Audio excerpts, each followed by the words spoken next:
My blood ran cold as I stared at the jagged hole in my brand new solar panel, the sun glinting off the broken glass like a cruel joke. "You monster!"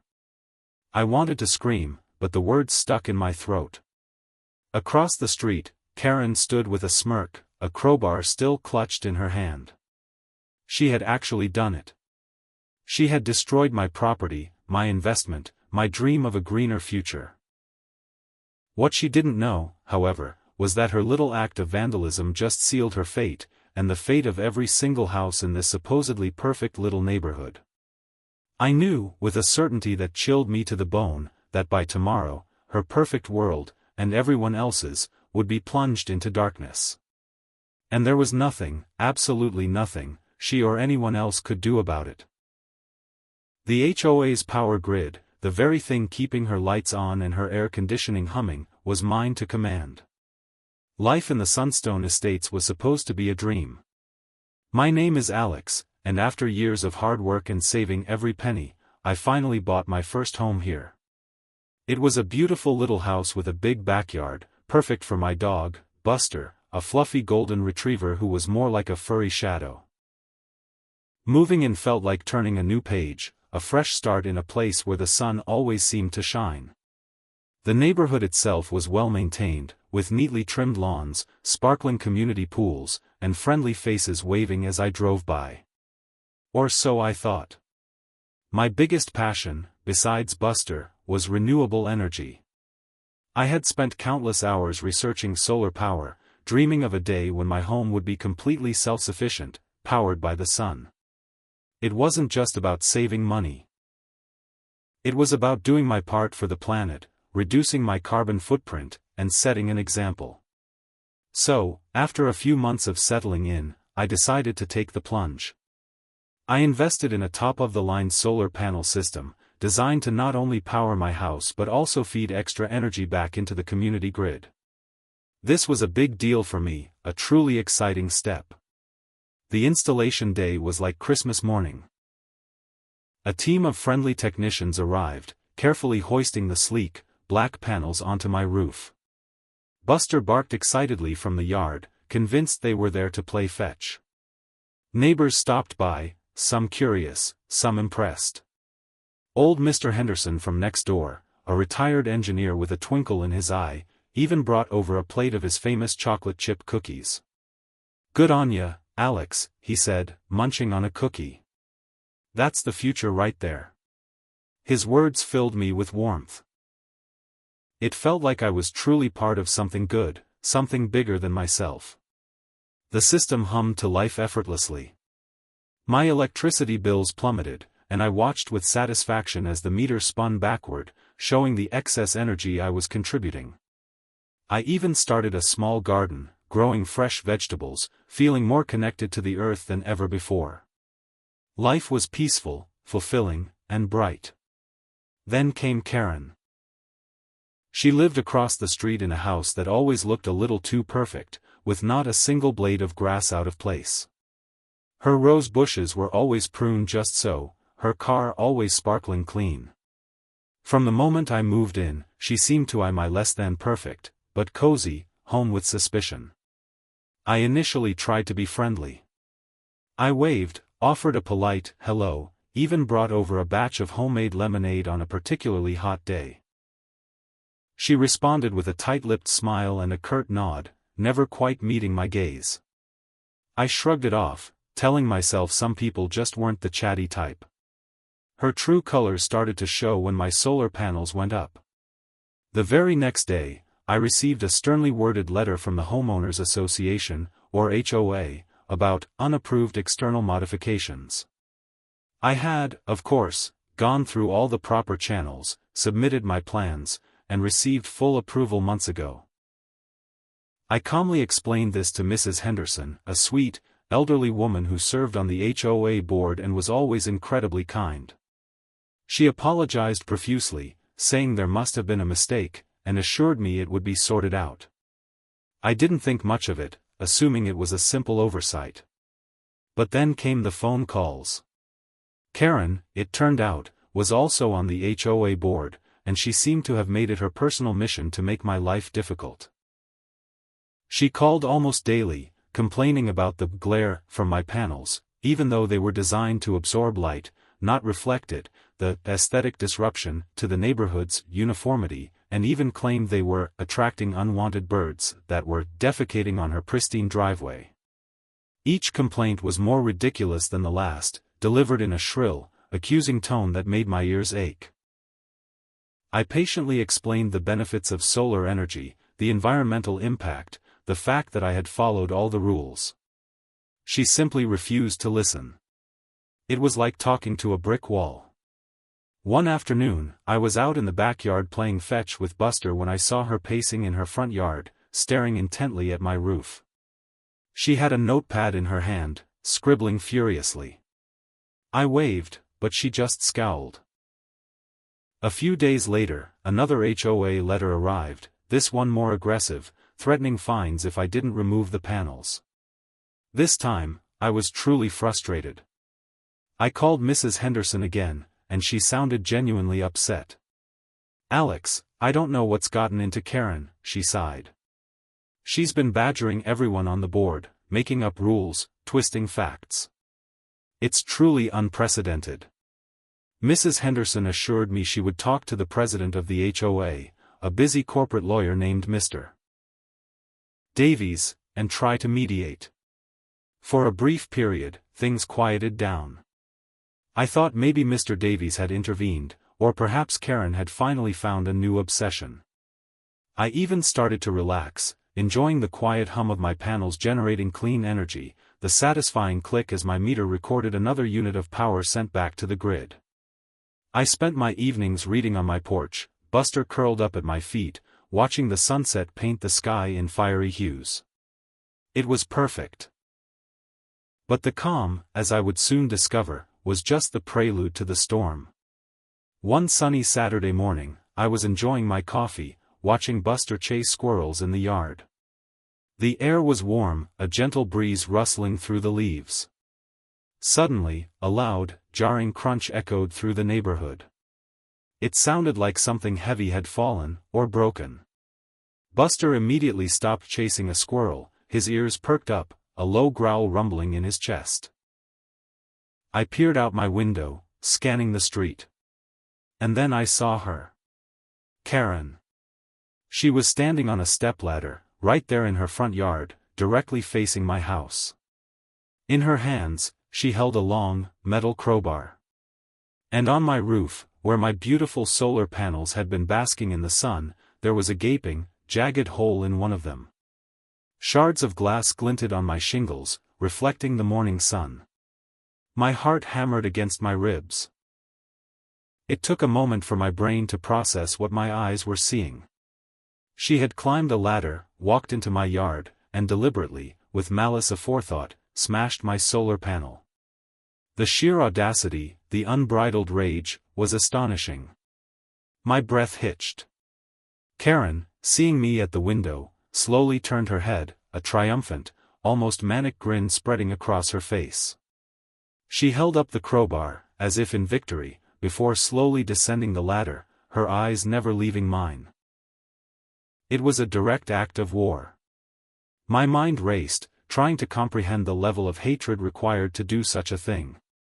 What kind of person would intentionally destroy someone else's property, and with such blatant disregard for consequences? It wasn't just about the money, it was about the violation, the disrespect, the pure, unadulterated nastiness. As she reached the bottom of the ladder, she dropped the crowbar with a clatter, the sound echoing ominously in the quiet morning. My hands balled into fists. This was no longer just about solar panels or HOA rules. This was personal. Deeply personal. The crowbar clanged on the pavement, a sound that seemed to reverberate through my entire being. My mind, usually calm and methodical, was a swirling tempest of disbelief and fury. I rushed out the front door, Buster barking a frantic warning from behind me. "What have you done?" I yelled, my voice hoarse, pointing at the shattered panel. Karen merely smiled, a cold, unwavering expression on her face. It was an eyesore, she stated, as if that justified her actions. And you wouldn't remove it. So I did. A wave of righteous indignation washed over me, a feeling I rarely experienced. I had always prided myself on being a calm, reasonable person, someone who believed in finding common ground. But this was an act of pure, unprovoked aggression. You can't just destroy someone's property, I exclaimed, my voice rising. This is vandalism. I'm calling the police. Her smile didn't falter. Go right ahead, dear, she said, her voice dripping with condescension. Let's see who they believe. And that's exactly what I did. I pulled out my phone, my fingers trembling slightly, and dialed 911. While I waited for the police to arrive, I took pictures of the damaged panel, the broken glass, and even Karen's crowbar lying on the ground. Buster, sensing my distress, pressed his head against my leg, offering silent comfort. Karen, meanwhile, simply stood there, watching me, her arms crossed, an air of unshakable confidence about her. It was as if she knew something I didn't, or perhaps, she simply didn't care about the consequences. When Officer Miller arrived, a tall, no-nonsense woman with kind eyes, she listened patiently as I explained what had happened, showing her the evidence on my phone. Then she turned to Karen. Karen, to my astonishment, spun a tale so wild it made my jaw drop. She claimed I had been harassing her, that the panels were indeed an eyesore, and that she had merely been inspecting them when an accident occurred and the crowbar slipped. She even feigned a wrist injury, clutching her arm dramatically. Officer Miller, however, didn't seem entirely convinced. She took down both our statements, looked at the damage, and then, to my surprise, told us she would need to investigate further before pressing charges. She advised me to contact my insurance company and the HOA. I felt a pang of disappointment. I had expected immediate justice, not a prolonged investigation. Karen's smirk widened as Officer Miller left. See, I told you, she whispered, they always believe the victim. Later that day, feeling utterly defeated, I called my insurance company. They were helpful, guiding me through the claims process, but warned me it would take time. The repair wouldn't be immediate. My dream of a self-sufficient home felt shattered, much like my solar panel. I also called Mrs. Henderson on the HOA board, explaining the situation. She was horrified. "Oh, Alex, I am so sorry," she said, her voice filled with genuine dismay. "I don't know what to say. This is beyond anything I've ever seen." She promised to bring it up at the next HOA meeting, emphasizing the need for immediate action against Karen. Her kindness was a small comfort in a truly dismal day. That evening, I sat on my porch, Buster's head in my lap, watching the sun set. The broken solar panel was a gaping wound on my roof, a stark reminder of Karen's destructive act. My mind kept replaying the events, the disbelief, the anger, the feeling of powerlessness. I thought about all the effort I had put into building my life here, the quiet joy I had found in my little home. And then I thought about Karen, her sneering face, her blatant disregard for decency. A deep sense of injustice settled in my chest. I couldn't let her get away with this. I wouldn't. It was then, in the quiet twilight, that a thought sparked in my mind, a tiny flicker of an idea that quickly grew into a raging inferno. It started with a memory, a conversation I had with Mr. Davies, the HOA president, a few months ago. He was a busy man, always on his phone, always rushing. When I first installed my solar panels, he had been intrigued by my plans to feed excess energy back into the community grid. He mentioned, almost as an aside, how the HOA had recently upgraded its entire electrical infrastructure, replacing old, unreliable components with a more modern, interconnected system. He had even joked about how complex it was, and how only a few people truly understood its inner workings. My mind raced. I had a degree in electrical engineering, a passion for systems, and a natural curiosity about how things worked. When I designed my solar setup, I didn't just connect it to my house, I made sure it was fully compatible with the community grid, meeting all their specifications and more. In fact, during the planning stages, I had spent hours poring over the HOA's technical schematics, understanding every conduit, every transformer, every switch. I knew the system inside and out. More than that, because my solar array was designed to contribute to the grid, I had been granted a specific level of access to monitor its performance, to ensure seamless integration and optimal energy flow. It wasn't the kind of access that let me mess with everyone's individual power, but it gave me insight into the main distribution system. A mischievous glint appeared in my eye. I remembered a particular detail from the schematics, a master control switch, a sort of main breaker for the entire community, designed for emergencies or maintenance. It was located in a secure, but not entirely inaccessible, utility box near the main entrance of the Sunstone Estates.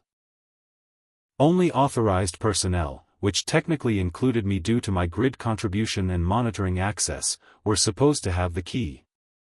I had even been given a copy of the key when I completed my system integration, along with a thick binder of technical manuals. At the time, I had barely glanced at it, filed it away as simply more paperwork. Now, that key, that knowledge, felt like a powerful, forgotten weapon. My heart began to pound, not from anger, but from a surge of adrenaline.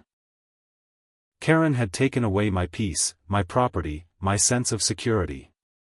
But I had something she didn't know about, something that could tip the scales dramatically. I had access to the community's power grid, not to individual homes, but to the entire network. A silent, vengeful smile crept onto my face. It was risky, incredibly risky, and certainly not what my insurance company or the police would recommend. But the thought of her lights going out, her perfectly manicured life suddenly plunged into darkness, filled me with a perverse satisfaction. I spent the next few hours in my study, poring over the old HOA infrastructure manuals, cross-referencing diagrams, and double-checking every detail. Buster lay at my feet, occasionally nudging my hand with his nose, as if to say, "What's going on, human?" The plan began to solidify in my mind. It wouldn't be a permanent shutdown, just a temporary inconvenience, a message delivered loud and clear. It wouldn't harm anyone, but it would certainly get everyone's attention, especially Karen's. This wasn't about revenge in the destructive sense, it was about demonstrating consequences, about showing her that her actions had repercussions beyond a simple police report or an insurance claim. It was about teaching her a lesson in a language she understood, discomfort. The sun finally dipped below the horizon, painting the sky in deep purples and oranges. My broken solar panel looked even starker against the twilight. I knew what I had to do. The decision was made.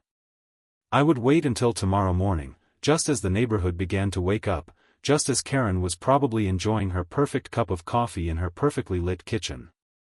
And then, I would flip the switch. The thought sent a shiver down my spine, a mix of apprehension and exhilaration. This wouldn't be a gentle nudge, this would be a full, undeniable, community-wide blackout. Karen's little act of vandalism just invited a very dark response. The morning dawned, crisp and clear, mocking the turmoil brewing inside me. I had barely slept, my mind buzzing with the weight of my decision. Buster, sensing my unease, stayed close, his warm body a comforting presence. I made a quick breakfast, my stomach a knot of nerves, and then gathered the necessary tools, a flashlight, a small toolkit, and the key Mr. Davies had given me. It was still early, the neighborhood largely quiet, most residents still wrapped in the comfort of sleep. This was the perfect time. As I stepped out, the chill of the morning air hit me, sharpening my resolve. My eyes instinctively drifted to Karen's house. Her perfectly manicured lawn shimmered with dew, and I imagined her inside, blissfully unaware of the impending blackout. A flicker of doubt tried to creep in. Was this truly the right thing to do? Would I regret it? But then the image of my shattered solar panel flashed in my mind, and my resolve hardened. She had chosen this path. I walked purposefully towards the main entrance of Sunstone Estates, where the utility box was located. It was a sturdy, nondescript green metal box, usually overlooked by residents, blending in with the surrounding landscaping. A large, gnarled oak tree stood nearby, its branches reaching towards the sky, casting long shadows. My heart thumped in my chest, a drumbeat against the quiet morning. This felt like something out of a spy movie, not the reality of a suburban homeowner. Reaching the box, I took a deep breath. The lock, a heavy-duty padlock, felt cold under my fingers. I inserted the key, turned it, and with a soft click, the lock sprang open. The hinges creaked slightly as I pulled open the heavy metal door, revealing a tangle of wires, circuit breakers, and glowing indicator lights. The air inside was cool, smelling faintly of ozone and electricity. This was the nerve center of the Sunstone Estates power grid. Every home, every street light, every community amenity drew its power from here. My eyes quickly scanned the intricate network, locating the master control switch. It was a large, red lever, clearly labeled Main Disconnect. It looked far more imposing in person than it had on the schematics. My hand hovered over it, my palm sweating slightly. This was the point of no return. One flip, and the entire neighborhood would go dark. No more air conditioning, no more Wi-Fi, no more perfectly brewed coffee for Karen. The thought sent a jolt of grim satisfaction through me. With a silent prayer that I wasn't making a colossal mistake, I gripped the lever firmly. "This is for the solar panel," I muttered under my breath, my voice barely a whisper. And then, with a definitive thunk, I pushed it down. The silence that followed was immediate and profound. The low hum of the neighborhood's electricity, a sound you never truly noticed until it was gone, vanished instantly. The few streetlights that had still been on flickered and died. A sense of unreality settled over me. I had done it. I had plunged an entire community into darkness. For a moment, a wave of panic washed over me. What if something went wrong? What if I couldn't get the power back on? But then, the logical part of my brain kicked in. I had studied these schematics. I knew exactly what I was doing. This was a controlled, temporary shutdown, designed to send a clear message. I quickly shut the utility box, relocked it, and made my way back home, trying to appear as nonchalant as possible. Buster greeted me at the door, wagging his tail, oblivious to the technological earthquake I had just caused. I watched from my living room window as the neighborhood slowly began to stir. Lights remained off. No cars started. Confusion began to ripple through the quiet streets. First, I saw a few porch lights click on, only to immediately extinguish themselves, replaced by the yellow glow of flashlights. Then, doors began to open. Mrs. Henderson stepped onto her porch, peering around with a puzzled expression. A few houses down, a man in his pajamas, coffee mug in hand, stood scratching his head, looking up at the sky as if the sun had suddenly decided not to rise. The silence, previously unsettling, now began to feel heavy, punctuated by confused murmurs and the occasional frustrated shout. Then, the true impact began to unfold. Neighbors started to emerge, looking bewildered and increasingly annoyed. A teenager on a skateboard, presumably trying to charge his phone, stopped abruptly, looking utterly lost. A woman attempting to pull her car out of the driveway found her automatic garage door wouldn't open. The initial confusion quickly morphed into frustration, then annoyance, and finally, a rising tide of complaints. Phones, if they had power, were being pulled out, but without Wi-Fi, there was no internet. People were suddenly cut off, their daily routines completely disrupted. I saw Karen emerge from her house, her face a mask of irritation. She tried her porch light, flicked it several times, then stomped back inside. A few moments later, I saw her through her window, frantically trying to plug in her phone, then staring at it in disbelief when it remained dark. A small, satisfied smile played on my lips. This was exactly the reaction I had anticipated. The slow realization that something significant was wrong. Calls to the power company would be useless, they wouldn't even know there was an outage, as the issue was on the HOA's private grid, not the main utility lines. Calls to the HOA board would start soon, and I knew Mrs. Henderson would be fielding most of them. Mr. Davies, the president, would be hounded. The complaints would pile up, a cascade of inconvenienced residents demanding answers. As the morning wore on, the heat began to rise. Air conditioners, once humming steadily, were now silent. The comfortable hum of suburban life had been replaced by a growing murmur of discontent. Children, usually glued to their screens, were now restless, their parents struggling to entertain them without electricity. I even saw a few people trying to start their cars, only to realize their automatic garage doors were stuck shut. The entire neighborhood was experiencing a collective digital detox, whether they wanted to or not. I kept a low profile, occasionally peeking through my blinds. I saw Karen pacing her living room, talking animatedly on her phone, clearly frustrated. She looked less composed than usual, her perfect facade cracking under the pressure of unexpected inconvenience. The thought of her struggling without her creature comforts gave me a dark, twisted sense of justice. She had destroyed my solar panel, thinking it would only affect me.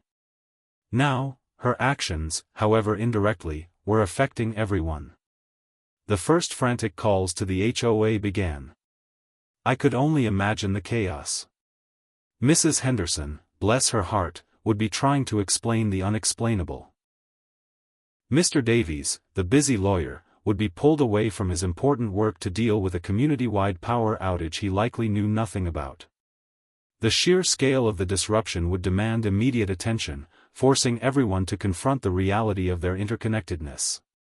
The message was being delivered, loud and clear: one person's destructive actions could have unforeseen and widespread consequences. This wasn't just my problem anymore, it was everyone's. And the longer the power stayed off, the more desperate the residents would become, and the harder they would press the HOA for answers and solutions. This was just the beginning. The pressure was building, and it was only a matter of time before it became unbearable. The heat inside my house was becoming noticeable, but it was nothing compared to the rising temperature of frustration outside. My phone, thankfully, was fully charged, and I watched the neighborhood chaos unfold from the relative calm of my living room. I saw more and more people spilling out of their homes, their faces etched with disbelief and growing irritation. One of the community's younger residents, a social media influencer named Tiffany, stepped out onto her porch, frantically waving her phone in the air, clearly desperate for a signal to post about the outage. Her usual bubbly demeanor was replaced by a look of sheer panic. The complaints weren't just murmurs anymore, they were becoming louder, more insistent. Kids were whining. Dogs were barking. The peaceful hum of suburban life had been replaced by a discordant symphony of discontent. I even saw a small group gather near the community pool, only to discover the pumps weren't working and the water was rapidly losing its sparkle. My phone rang. It was Mrs. Henderson. Her voice, usually so calm and gentle, was strained with stress. "Alex, thank goodness. Are you all right? Is your power out too?" "Yes, Mrs. Henderson, it is," I said, trying to sound as innocent and concerned as possible. "It's completely dark here. What's going on?" "We don't know," she exclaimed, a hint of desperation in her voice. "The entire community is down. I've been on the phone with Mr. Davies, and he's baffled. We've called the main power company, and they said there's no issue on their end. It's only our grid that's affected. He's trying to get someone from the original installation company to come out, but they're saying it could take hours, maybe even a day." "A day?" I feigned shock.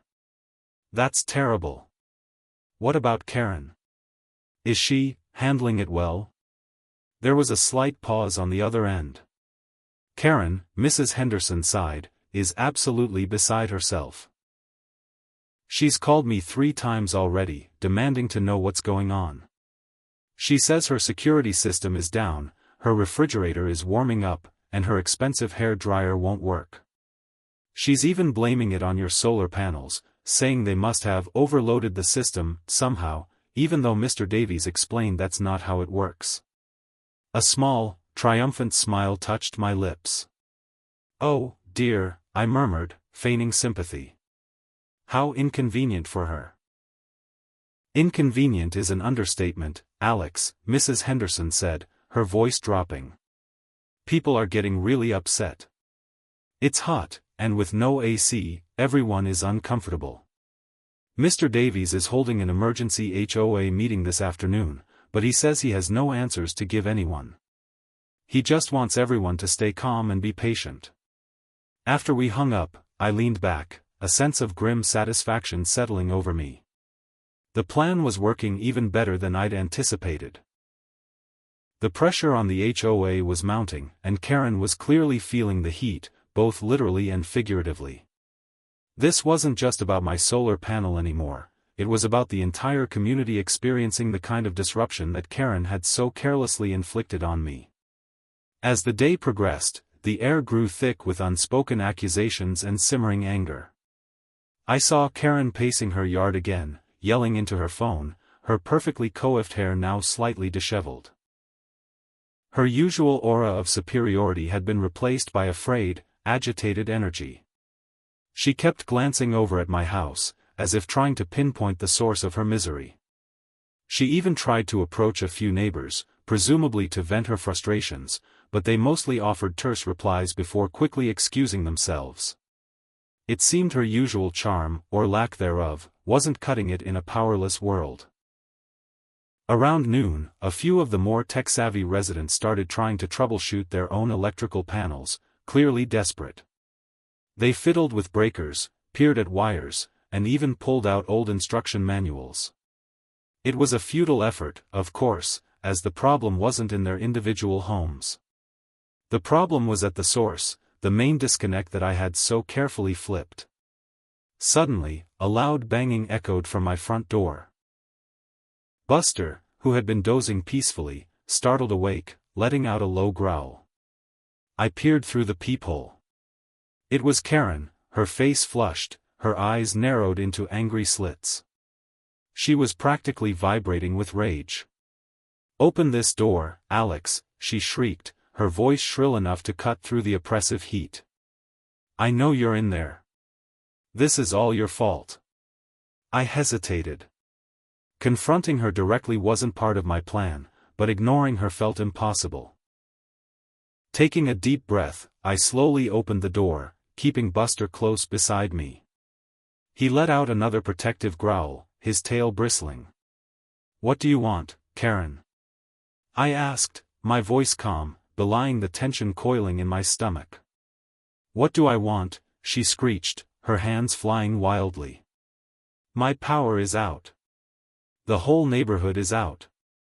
My food is spoiling, my internet is dead, and I can't even get a decent cup of coffee.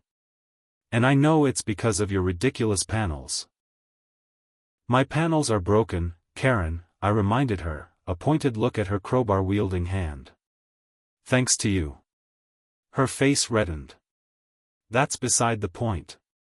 You put something strange on your roof, and now the whole grid is down. You've overloaded everything." "Karen, that's not how solar energy works," I explained patiently, trying to maintain a reasonable tone. "My panels produce electricity, they don't consume it to the point of causing a blackout for an entire community. And even if they did, they're not even fully operational right now." "Don't lie to me," she yelled, her voice echoing in the quiet street. "You're clearly doing something. You're messing with the power. I just know it."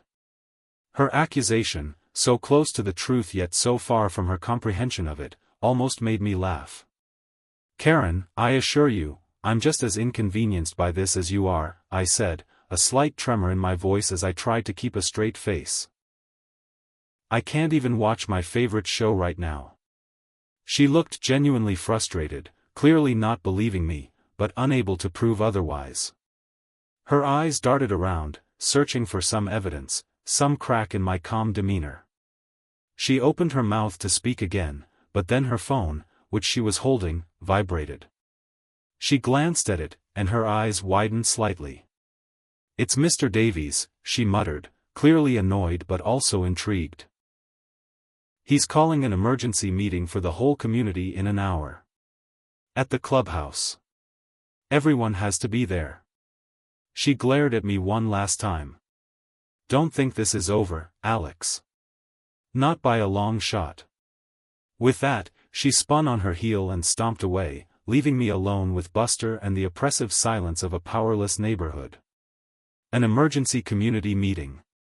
This was unexpected, but it was also an opportunity. An opportunity to witness the full extent of the chaos I had unleashed, and to see Karen squirm under the collective gaze of a very unhappy neighborhood. The tension was palpable in the air, a thick, unspoken resentment. And I knew, with a certainty that settled deep in my bones, that this meeting would not be calm.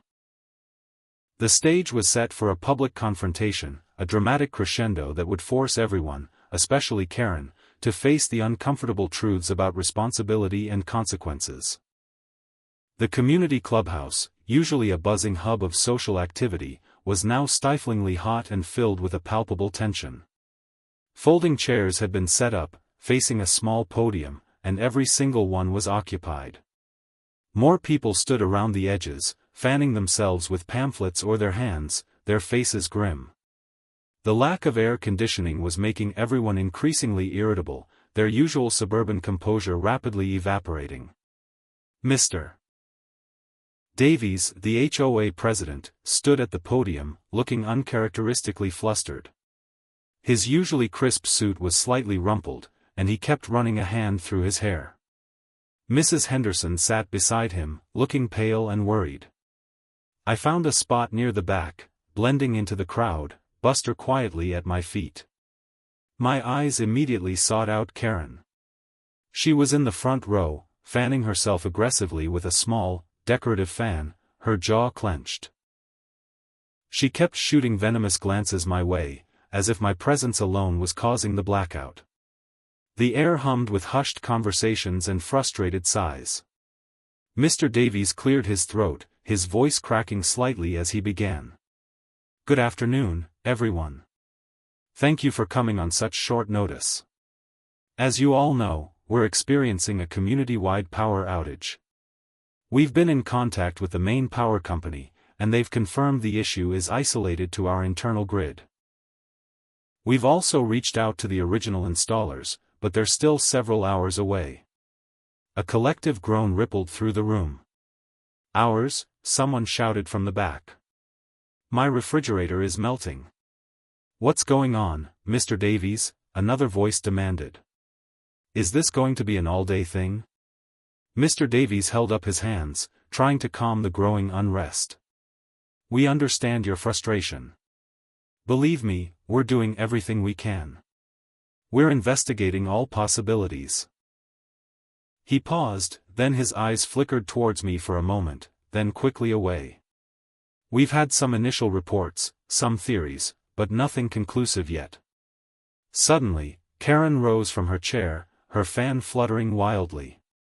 "I know what it is," she declared, her voice cutting through the murmuring crowd. Everyone turned to look at her. "It's him.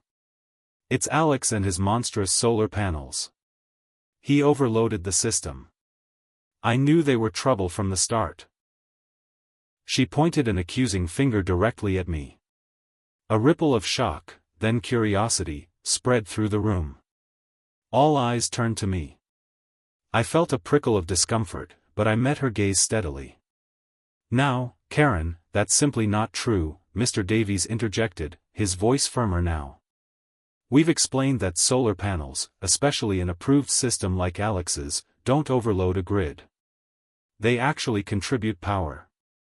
But he's the only one with those things." Karen insisted, her voice rising in pitch.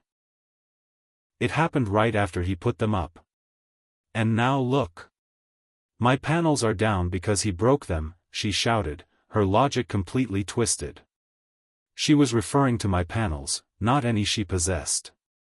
Karen, you broke Alex's panels, not the other way around, Mrs. Henderson said, her voice quiet but clear, silencing Karen for a moment. A few gasps were heard from the audience. Many residents looked from Karen to me, then back again, confusion etched on their faces. She destroyed my solar panel this morning with a crowbar, I stated calmly, my voice projecting clearly across the room. And Officer Miller took a report. The revelation sent a fresh wave of murmurs through the crowd. Faces turned towards Karen, now with a mixture of disbelief and condemnation. Karen, for the first time, seemed to falter, her cheeks flushing crimson. Her carefully constructed facade of victimhood was cracking. I was just inspecting them, she stammered. They were an eyesore. And they're attracting birds. My pristine driveway is covered in bird droppings. Her excuses sounded pathetic, even to her own ears. Karen, Mr. Davies said, his voice laced with exasperation, vandalism is a serious offense. And your actions have nothing to do with this power outage. Our engineers have confirmed the system is designed to handle solar input. The issue is something else entirely, something at the main distribution point. He rubbed his temples. We just can't seem to locate the specific problem. This was my cue. I knew exactly where the problem was.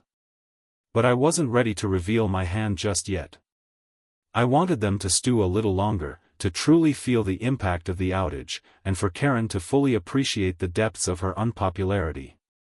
The silence in the room was thick, heavy with the weight of unasked questions and simmering frustration. Then, a young woman named Sarah, who lived 2 houses down from Karen, spoke up. Look, I don't care who broke what. I just want my power back on. My baby can't sleep in this heat, and my formula is going bad. Her voice was tearful, raw with exhaustion and worry. Several other parents nodded in agreement, their faces showing genuine distress. My oxygen concentrator needs power, Mr. Davies, an elderly gentleman, Mr. Goldstein, called out, his voice frail. This is a serious health risk. The atmosphere in the room shifted. The complaints were no longer just about inconvenience, they were about real hardship, even potential danger. Mr. Davies looked genuinely distraught.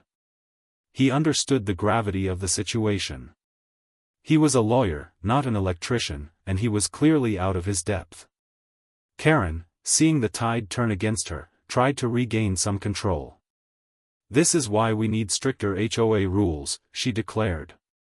No external modifications. No ugly panels. They cause nothing but trouble. Your actions cause trouble, Karen, a new voice boomed from the back. It was Mr. Peterson, a burly man who ran a home-based carpentry business. I can't work without power. My tools are useless. I'm losing money because of your petty nonsense. The room erupted. Everyone started talking at once, the anger and frustration boiling over. People were shouting about melting ice cream, dead cell phones, missed deadlines, and sweltering homes. Karen, for the first time, looked genuinely overwhelmed, her face paling. She tried to yell over the din, but her voice was drowned out by the collective roar of an angry, powerless community. Mr. Davies banged on the podium, trying to restore order, but it was no use. The dam had broken. This was no longer a polite HOA meeting, it was a furious mob. And Karen, despite her attempts to deflect blame, was clearly the focal point of their discontent. The anger, initially directed at the power outage itself, was slowly but surely shifting towards her, the individual who had deliberately created a problem, an eyesore that had escalated into this community-wide disaster. I watched, a quiet observer, as the chaos unfolded. The full weight of their combined frustration was pressing down on Karen, and she looked utterly trapped. This was the moment I had been waiting for. The community was at its breaking point, desperate for a solution, and Karen was at her lowest. The time was ripe to reveal the truth, to offer the way out. But not just yet. I would let them stew in their collective misery for a little longer. Let them feel the true cost of one person's spite. The stage was set for the final act, for the moment Karen, and indeed the entire community, would realize just how much power I truly held. And the dramatic reveal of who had the actual control over their beloved power grid was moments away. The clubhouse buzzed with an almost unbearable level of frustration. Mr. Davies, defeated, finally threw his hands up. "I'm sorry, everyone. We simply don't know why this is happening. Our best hope is for the repair crew to arrive, but that could still be hours away." His words, meant to calm, only fueled the fire. Karen, red-faced and defensive, continued to sputter about eyesores and unapproved modifications, but her voice was quickly drowned out by the rising tide of complaints.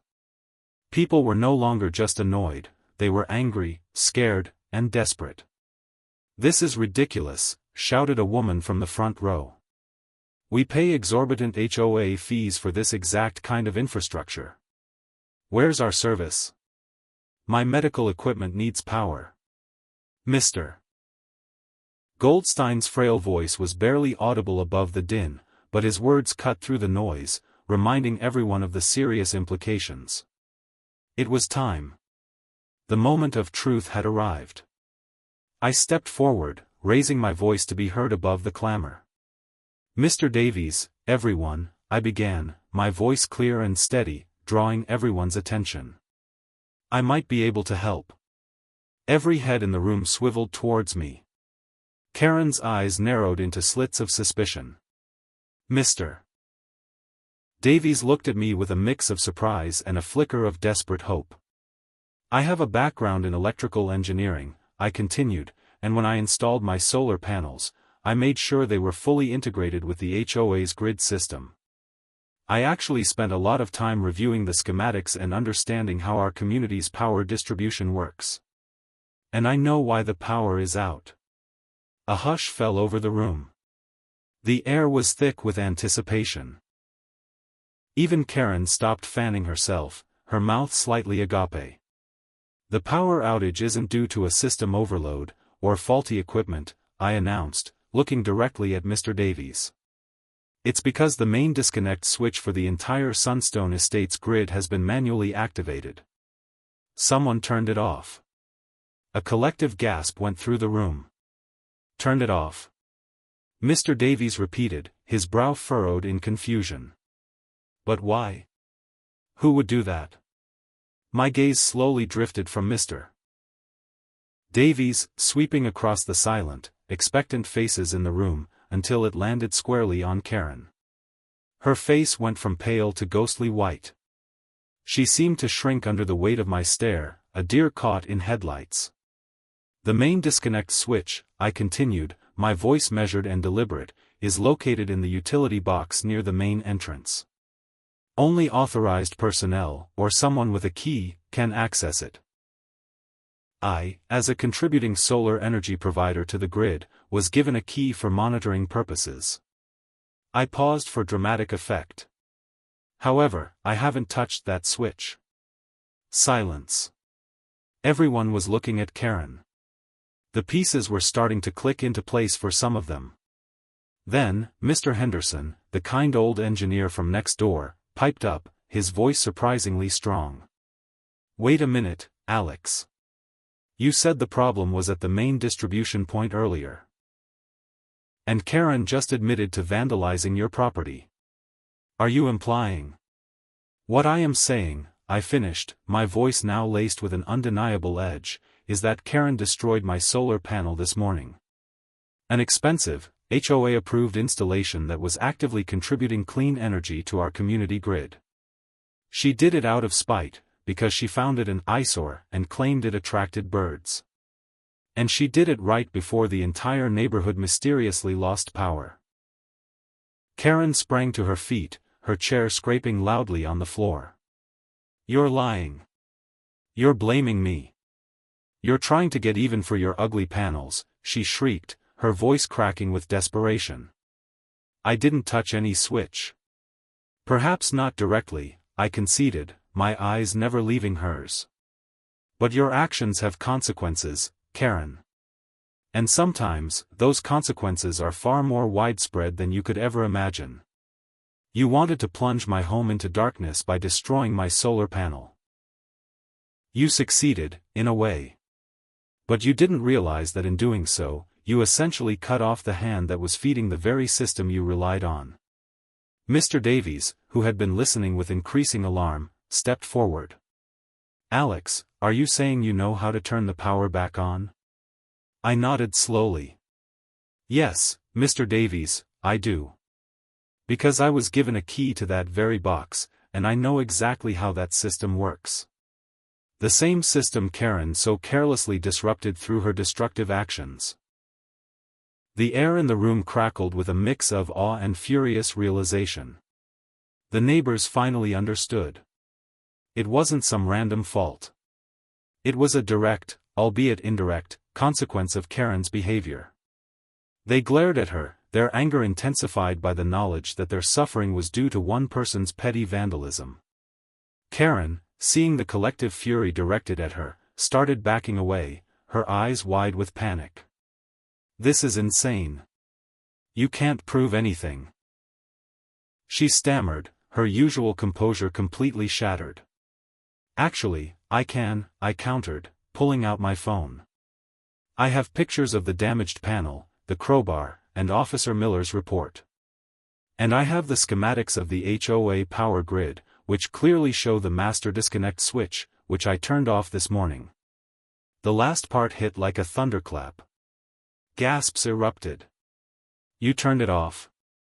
Mr. Davies exclaimed, a mix of disbelief and dawning understanding on his face. Yes, I admitted calmly. Because when someone deliberately destroys your property out of pure malice, and the authorities don't act immediately, sometimes you have to find a way to make them understand the consequences of their actions. Karen thought she was just targeting me. But she forgot that in a community, we're all connected. Her desire to cut off my light ended up cutting off everyone's. The room erupted into a cacophony of shouts. You did this, Karen. My food is ruined. We're going to hold you accountable. Karen, trapped and cornered, let out a choked cry. Her perfect world was crumbling around her. The HOA board members, seeing the wrath of the community, exchanged grim looks. They knew they had a full-blown crisis on their hands, and Karen was at the heart of it. I can turn the power back on, I stated, raising my voice once more, silencing the room. But there are conditions. First, Karen will be held fully responsible for the damage to my solar panels, including immediate repair and compensation for lost energy.